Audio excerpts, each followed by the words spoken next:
Okay. Let's get a post back up going here.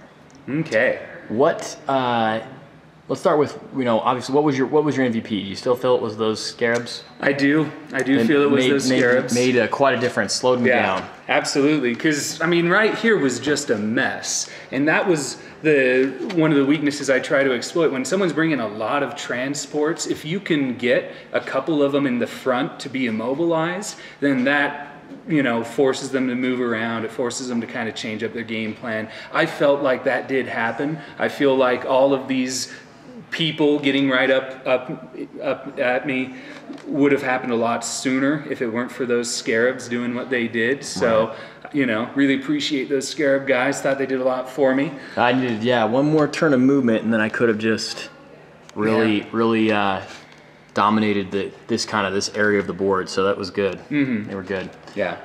All right. What about LVP then? Probably the heavy destroyers. Didn't really do as much that I wanted them to do in fighting. I mean, half of them died right at the beginning, which was unfortunate. But I wouldn't feel that they did a whole lot. I mean, the Necrons did as much as I needed them to do at the end of the day. So it was pretty good. Well, what would you not bring again, I guess? If you were to play this list again, what would you not bring? If I were to play it again, I don't know if I necessarily would have brought the Eldritch Lances with everybody. Because, I mean, I know everybody out there loves them. I know they're, the people's favorite. But it's like having a rocket launcher, an assault rocket launcher. I didn't really feel like, because there were 5 of those guys, each of them was 35 points, so I don't feel like the Eldritch Lance hits justified that, 175 point investment. Could be dice though. So, fair enough. But I don't feel like Thomas's game plan changed at all having Eldritch Lances around. I don't feel like my shooting really changed that much. So, it's, that's probably what I may reconsider. Maybe having a couple of them for some of the backfield guys, but switching over to Harbingers of Despair for the front guys. And what does that do? They're nice because they get a nice template, and it's strength 8 against their leadership. Got it. And AP 1. So you get a couple of those templates down on anyone that gets close to you, and really just keeps some of these hordes. Makes them think twice about getting too aggressive. And so, as far as the army goes, I mean, I thought it went well. I mean, I thought my little Necron guys did quite well. I was really sold on the monoliths. When I first came in, I wasn't really sure on the 3 monoliths, but they did really, really well. They had great mobility. They caused, some great fun things to happen.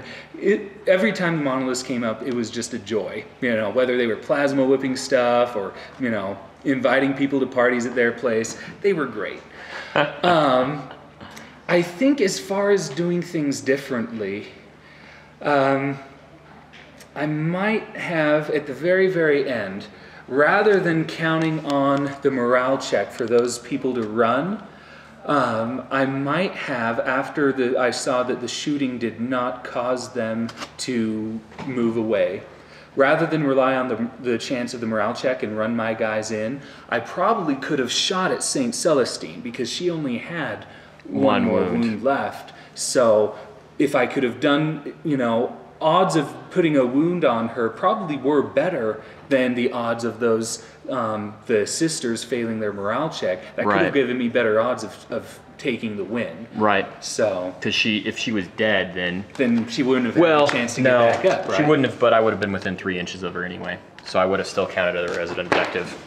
Oh, fair enough. So it wouldn't have made a difference. Mm-hmm. Okay. But on the other hand, it was a good idea. Especially because there's a 50% chance that if we'd had a 7th turn, there was a 50% chance we had a 7th turn, and then on the 7th turn, there's a 50% chance she wouldn't have gotten back up. Now, if she had gotten back up, it probably would have been worse, because she would have been like, well, hey, I'm gonna, run over there and play with those guys that are, I mean, if they hadn't run, they would have been clumped just like that, and she could have heavy flamered them before charging in on them. Yeah. And so my strategy did change a little bit, because what I was anticipating is I didn't want to try and compete on the HQs, because with Celestine getting up as often as she does, I figured it was pretty much a lost cause to try and really build my strategy around taking her as an objective. Especially before Thomas stole the initiative. If I was going first, there would have been no chance that I could even pull a last turn, kill her. She would have always had the chance to get back up, because he would have always had a turn after me. So I figured, well, I have a Lord that I only spent 90 points on. I can just stick him way out in the boondocks to deny him the HQ point as well, to where it just comes down to the 3 objectives. Right. So I put him way out there, and then spread everyone else out to try and get the balance between, you know, I have a spread, but I'm also trying to make him move his forces over on the side of the table to try and go after my HQ, to where I could then sweep around and take the 2 objectives opposite of my HQ, while he just kind of evilly flees away from the approaching hordes. So that was my plan, you know, try and have Thomas go on that side of the board, and then try to, you know, goad me into an HQ fight, and then just have my guy just be like, I'm out of here, I'm in a monolith, bye. What surprised me was when Thomas did the exact opposite, where he did castle, he did go on one end, but he went on the exact opposite end of the board. And he like had no care for my overlord at all, which wasn't necessarily that bad for the strategy. I mean, it meant that I could move other guys around other than my HQ, but it was unexpected. But it turned out pretty well. It was a happy occurrence, because it ended up having my scarabs closer to the enemies than I had planned, sooner than I had planned, and they did well enough that it really helped out. So, so yeah, I was really happy. You know, definitely Necrons showed they're a powerful force. Good. So I'm glad you played. I'm glad you enjoyed yourself. Let me switch the camera here for you. Okay, I'll go in the same order that Gene went in. My MVP probably was maybe Celestine. She did really well, and maybe this Sisters of Battle squad here. They took out 2 monoliths and put a lot of shots into that 3rd one there. And they were just butt kickers the whole game. They made lots of good armor saves. Only one of them died. I like them. They did well. I really liked the Dominion squads. They're really cool, and they have a really cool faith power. But they failed me a couple times, which made me really sad. But it's okay. Least valuable player, probably. Well, I mean, this unit didn't do anything, but I mean, on the other hand, it is securing that objective, so I can't really complain too much about it. Maybe the rhinos, you know, these rhinos not making checks the entire game, that was kind of annoying. I mean, I made some mistakes, I think, but I also, you know, had never played the army before. I've never played the new edition sisters, and you know, I really like the new edition sisters. And I might have to play them again, just because at least this list it's pretty powerful. It has a couple of punches in it. I don't know how well it would fare against a more close combat oriented enemy. You know, an enemy that is coming to you, or an enemy that has a lot of like Tyranids. It might do really well against Tyranids because it has a lot of flamers, but it also might do really poorly because we never had there was no test of close combat, really. Like, every time that I got into close combat, it was close combat I wanted to get into with a unit I wanted to get into it with. And Necrons aren't, I mean, Gene didn't have a Wraith unit or a Lich Guardian or anything that's close combat oriented in his army.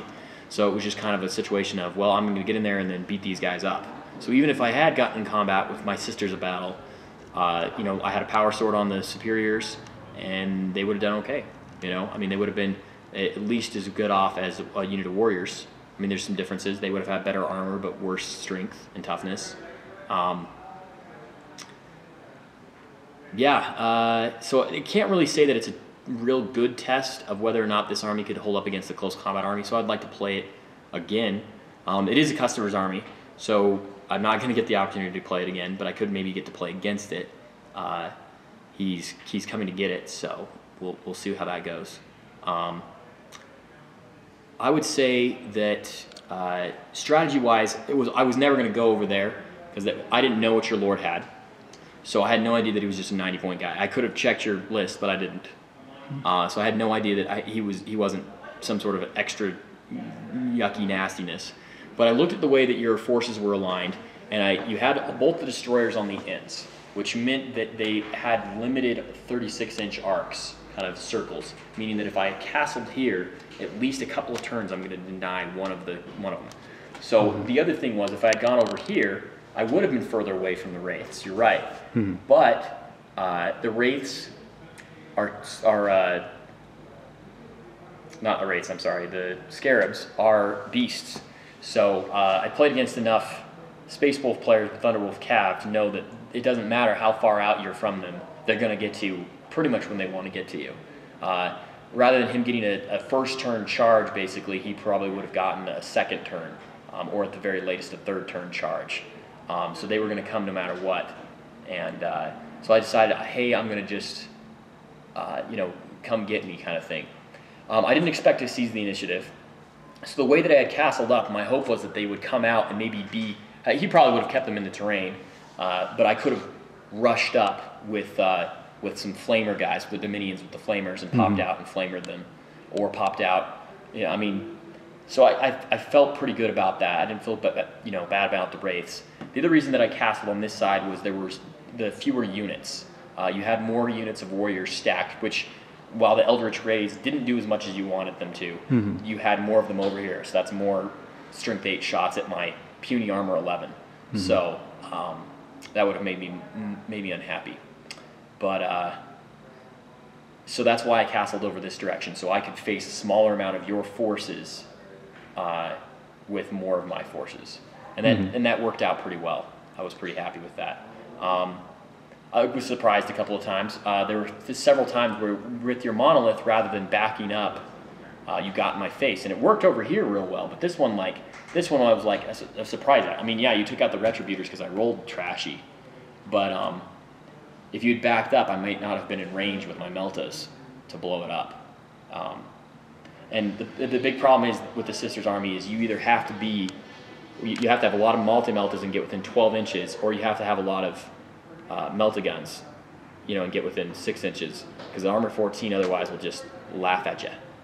And I would be a lot more afraid. Like this army, I have to rush at you with it, but I'd be a lot more afraid if I had to face a heavy shooty list and I couldn't get to your stuff. I don't know. I guess what I'm trying to say is the only thing that has really long range and high strength in their army, except for Hunter killer missiles, is their Exorcists. And Exorcists are really cool, and with average rolls, Exorcists should be able to take out a light to medium vehicle a turn, or do some damage to it. But these right here are the answer to if they're playing against the Dark Eldar player, for instance. Because the rest of the army has a hard time because they don't have enough range to deal with Dark Eldar, for instance. Because Dark Eldar are like, hey, we're on our skimmers, we have night shields, so your range is reduced by 6, so that just blows all of your stuff out of the water pretty much, except for your heavy bolters. And then we stay at 36 inches and shoot lances at you until all of your vehicles are broken, and then once they're broken, we've shot you with our venoms a bunch, then we send our witches in after to pick up the remains of your sisters. So I would be a lot afraid of that, if not for the Exorcist kind of thing. I kind of got off base here on the Exorcist talking about them, but I wanted to point out that I think that in retrospect they probably were my LVP, just because I rolled a couple times poorly, rolled a couple times and bounced off the monoliths, hoping just because they're strength 8 AP 1 that I could get that 6 and then get another 6, which is kind of silly. Overall I thought it was good. The wraiths did a lot of damage. I was really hoping I just needed one of these vehicles, one of these 3, to not get immobilized, so I could punch through and punch up and get up here quicker. And the real hope was you had a monolith at the time, like right here, And if I could have gotten this vehicle to punch through, he would have gone 12 inches, popped his guys out, and I would have had 3 Melta shots at 6 inches right on you, and killed the Wraiths killed the Scarabs with Uriah Jacobs and the close combat guys. And then I was hoping for this unit to either help out with its Melta going after that monolith, or come up here real close and shoot those warriors that were in the terrain there. Or beyond, they were beyond the terrain there. But you did stop them with the Scarabs. I would argue, I haven't had a whole lot of chances to play against Scarabs, and Scarabs, they're really nasty against vehicles. So I think in retrospect, I would probably have changed my tactics a little bit to spread my vehicles out more, so you couldn't have gone after all 3 of them like you did. Yeah, I would change that.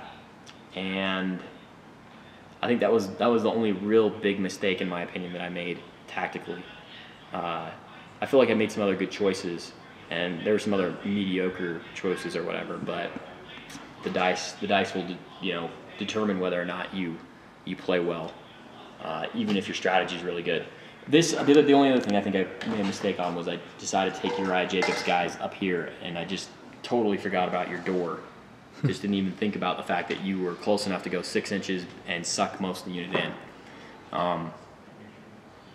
But on the other hand, I didn't feel terribly bad about it, because of the way that I positioned my both Uriah Jacobs unit and the Seraphim with Saint Celestine meant that your whole army shot at them and ignored the other stuff over here, which was coming up to get that second monolith. And Celestine and one of the Seraphim survived to go and do a lot of damage. So overall, I don't feel terrible about that situation. Overall, great game. Playing the what if game turn 7, I feel pretty confident that I would have won a turn 7. That if we went to turn 7, I would have had a fairly good chance of pulling out a win. I don't know if I would have killed your monolith, because it has survived a ton of stuff, but I had 2 Dominions over here that were going to come over and double flamer you here with rerolled hit. Well, I guess they wouldn't have mattered. That wouldn't have helped them. But they would have come over here and double flamered you. My assassin would have gotten into combat with you. Saint Celestine was still kicking around. She could have gone here. She could have gone there. I had a whole unit of sisters that could have done something. I could have popped these sisters out and shot with them as well. These 2 things could have shot. I could have done a ton of damage to this unit, just in the attempt to take away that objective from you, and then contest this objective at the same time. Yeah, basically what it probably would have come down to is you would have, I agree, I think you probably would be contesting that objective there, because the robo punches are strong, but the ninja chicks are stronger. So right. I think that would be contested.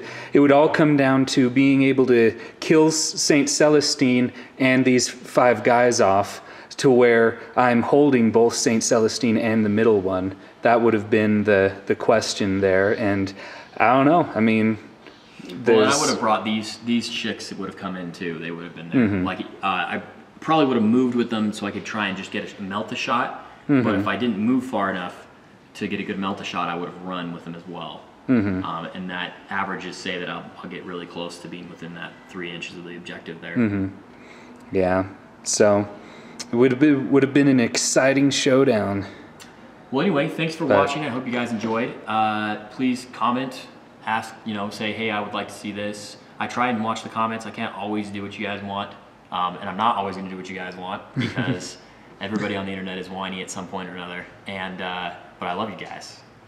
And but I do want you guys to enjoy watching us. So anyway, we will have a fantasy bat rep later in the week, if you were wondering. So anybody who's commenting more fantasy, yes, it's going to happen. We will do another 40K bat rep. We're probably going to play, we have Valhalla, so we're probably going to be doing it at Valhalla. We have a lot of cool stuff going on there, so you'll get to see lots of videos. But we are going to play that Nurgle army that Rin set up, that he fixed up. So you'll get to see that thing in action at the very least. And yeah, thanks for watching.